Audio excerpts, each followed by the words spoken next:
ഞാനിപ്പോ 2 പകുതിയായിട്ടാ നിന്റെ മുന്നിലിരിക്കുന്നത്. ഒരു പകുതി നിന്നെ വേണമെന്ന് പറയുന്നു, മറ്റൊരു പകുതി ഇത് വേണ്ടെന്ന് പറയുന്നു. വേണമെന്ന് പറയുന്ന ആ പകുതിയെ എനിക്ക് തന്നൂടെ? വേണ്ടാന്ന് പറയുന്ന പകുതിയോട് ഞാൻ എന്തു പറയണം?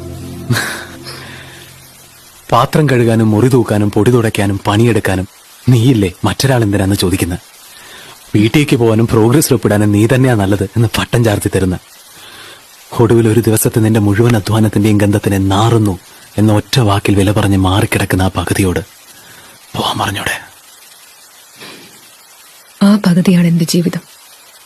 പക്ഷേ 14 വർഷത്തിന് ശേഷം ആ പകുതിക്ക് ഞാൻ അറിയാത്ത മറ്റൊരു പകലും രാത്രിയുണ്ടെന്ന് അറിഞ്ഞപ്പോ അതിലെന്താണ് തെറ്റെന്ന് എന്റെ മുഖത്ത് നോക്കി ചോദിച്ചപ്പോ